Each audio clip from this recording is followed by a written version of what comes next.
One of the best things you and your family can do today before a disaster strikes is build an emergency kit.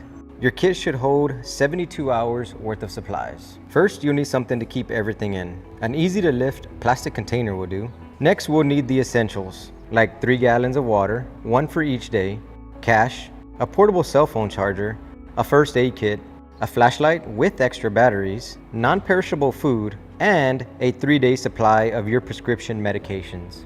Now let's pack the useful things, like sturdy, closed-toed shoes, a battery-operated radio, and various tools in case you need to board up your home or turn off utilities. And lastly, let's grab some personal items, like hygiene products and personal documents. Identification forms, insurance policies, and prescription scripts should be placed in a plastic bag. Remember to make a plan for your small children and your pets. To find more information on how to build your emergency kit, visit readysouthtexas.gov.